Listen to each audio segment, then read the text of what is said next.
Fish the Creator here.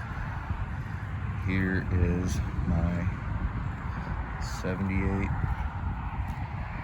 Goldwing. Yes, I do have the covers for both sides. I just have them off. I actually had everything up here off just last night. So I got the bike dirt cheap. I have to get a court order to obtain a title. Working on that still. Haven't had time because of work. But so when I got it, brought it home, rebuilt the carbs, and it ran. Put new plugs in it. Fired right up. I was amazed. Obviously, I put new gas in it. 93. This was built in a time where there was good gas. And yeah, there you go, 1978. So there's that. Pretty good condition. It didn't have a headlight or bucket or turn signals or anything, and I'll show you my hack job stuff I did there. But I bought a new headlamp bucket and a nice LED light for the front. Polished up the chrome, gave it a wash. The seat's in really good condition. There's a little split here at this seam. I may just get a new seat and then have this one sewed back together. But there was no rust on the exhaust or anything, and I took it to the highway patrol office. I had set an appointment and it got canceled, and I set another appointment and it ended up being in January. And well, here in my state we get snow, and when we get snow they like to salt the roads and use brine, and so she got some rust. It was all the way down it, but I took some steel wool and WD to it, and it cleaned it all up. Yeah, it's got a few things going on with it, which I will start in on. This guy here, this is a fuse, and I'm having an issue where my volt gauge quit working. When I originally got the bike running, the volt gauge worked. And you know, I moved, and over that period of a few months it quit working. So that being said, I started looking back here, and this fuse block, both the terminals were completely rusted over. So took those out and just did a nut and bolt with the fuse that was in there, and that seems to have worked. However, the volt gauge still does not operate. Oddly enough, the fuel gauge and the temp gauge do work, which is pretty cool. They take a while to come up, but that's normal on these bikes. But you can see the volt gauge is stuck down. And I know it does work because it worked before, like I said. There is a possibility that it quit working, but I find it kind of hard to believe. Another thing is, a signal switch burned up. I took it apart to clean it, and during the move I lost one of the pieces, the little slider that goes across here, so I'm going to have to get a new signal switch. It's missing the case down here for your tools. And again, after I moved, I started looking around for burnt fuses for that gauge there. And I popped this open, and my signal high-low horn fuse was completely black. So somehow that burned up. There you go, you see the fuel gauge is working, which I was very surprised about. This thing sat in the warehouse for 15 years. Anyhow, upon getting it running, I decided to take it around the block. Realized I had no front brake, So I bought a master cylinder rebuild kit. And this thing was plugged. Cleaned it, put fluid in it, tried to bleed the lines. Bleeders come out. I had no fluid coming out. So I made sure take the bleeders out, and there was nothing in them. You know, no rust plugged up. So I'm going to need to get all new brake hoses for the front, which, you know, it's whatever. Probably should be replaced anyhow, because to 1978, that's quite a while on some rubber lines. But back to stuff that was missing. So there was no signals, and I could only find a set of signals on eBay, and they were a ridiculous amount, almost as much as I paid for the bike. So I bought these bullet style LED signals on eBay, and I was like, well, maybe they'll mount in here. Well, that bolt size is a lot bigger than what these are, so I know I'm terrible. I welded to the upper part of the forks, and I'm gonna have to clean that up and paint it, get that rust off of there, but they're on there, they're not going anywhere. And they were functioning until the switch for some reason quit working and that fuse burned up. But you know, par for the course.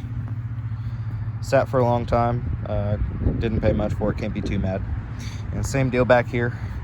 I believe this bar is aftermarket, so I just welded tabs onto that. It's got bars down here around the engine on both sides. You can tell someone got a little deep into it, you know, turned a couple times there. Probably dropped it. It's obviously been repainted because it's a brown. These didn't come in brown. At one point it had a Vetter kit on it. The only reason I know that is because it had the wiring, you know, with the T-tap blue connectors in there. That was just hanging out in there, so I removed that. I think these bikes look better without the Vetter kit on them anyhow. Personally, I mean, everyone has their opinion. Yeah, it'd be nice to have a windshield, probably. But, you know, it didn't come with it from the factory, so I'd rather keep it looking somewhat stock. But yeah, the chrome cleaned up really good. This rear master cylinder was plugged up with stuff too. I didn't end up having to rebuild it. I just cleaned it up and bled the rear line, and it seems to work just fine, so I'm not too worried about that. I have not changed the oil yet. I'm probably going to get the kit for a regular oil filter so I don't have to deal with the cartridge style that's on here. I had an issue with the bike once I moved out here. I started it up and it would miss, and they would only do it on a humid day. It wouldn't do it on a dry day. And I, you know, condemned the ignition coils. And same deal as it was with the turn signals. I could only find one set of ignition coils, and they were more than what I paid for the bike. And so I did some research, and I found that you can use a Dodge Neon ignition coil. And so I did that. I got a Dodge Neon ignition coil. You probably can't see it up in there. I'd have to pull these covers off for you to see it, but anyhow, put a Dodge Neon ignition coil on there, reuse the factory wires, and just put normal ends on them so I can plug them into the Dodge Neon ignition coil, and it fires on all four every time now. So that's pretty cool. Another issue I was having was after I did the rebuild on the carburetors, and I ultrasonic cleaned them and used all new seals and everything, minus the plenum gasket. I couldn't get that at the time, Randax, which if you know about these bikes, Randax is one of the main places you can get parts for, and the only place you can get that gasket from. They were out of stock, so I just ended up reusing the old one because it still was pliable and thick enough to seal. So the issue I was having was the plenum, because these carburetors have an intake plenum like a car. That plenum would start filling up with gas after it would sit at idle for a little bit. And I figured, it was probably the carburetor rebuild kit that I bought, the little O-rings between the carbs and the plenum. So I waited and waited and waited until Randax had those O-rings in stock and the plenum in stock, and I went ahead and ordered those, and I just tackled that last night. That's why I had everything off, and did that, and I was like, cool, should be good to go. Started it up, let it run, and I noticed it was coming out of this carburetor here, which is the number 2 cylinder. Because once it would start filling up, I'd open the throttle a few times, let it suck that fuel down in, and then I'd sit there and watch, and it was coming from this cylinder only. So that leads me to believe that it was a sticking float needle. And so I shut it down. I took a long screwdriver, a blunt screwdriver, and back there, let me get my finger in there. Right there's the bowl of the carburetor. And there's a trick, if you have one that's sticky, there might be a little debris in it, you take something blunt and just tap on it. So I took a blunt screwdriver and I tapped on it for a little bit, started it up, tapped on it some more while it was running, and I let it run for a good 20 minutes, and it never started flooding again. So that goes to show that it was indeed a sticking float. But it's a good thing I replaced that plenum gasket, because again, 1978, probably should have did that the first time, but I couldn't get a hold of one at the time. But now runs good. Still have to get front brake hoses. I have to get this switch. I have to get a court order for a title on this, and that's going to take a little bit. But I got the itch to ride, so I'm going to have to make time to do that. Yeah, I just wanted to show you guys my bike. So this is what I'm rocking now, or should be, as long as I can secure a title. Otherwise, it'll just be my little roundy round here. I got a circle driveway now. That being said, let's go ahead and start it up. Give it a little throttle.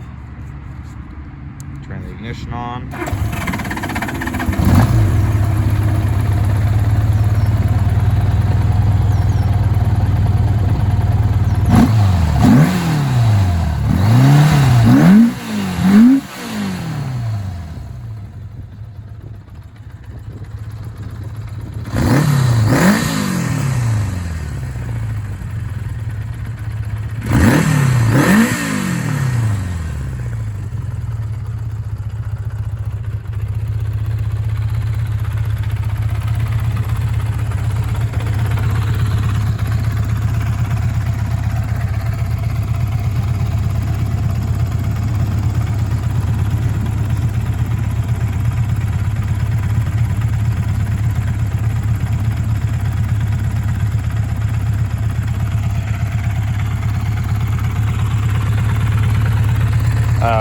I do have the other mirror.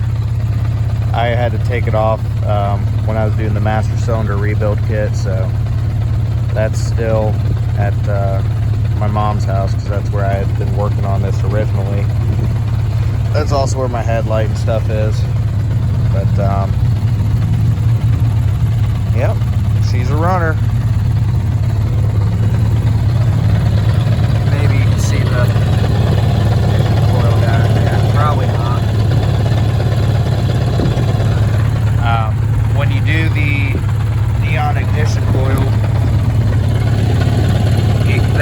horn on this airbox that goes up a ways, and the factory coils clear that.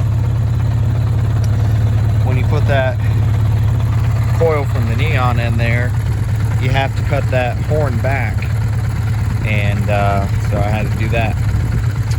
But other than that, she's looking good. Needs a little bit of work, but she's looking good. Alright guys, take it easy.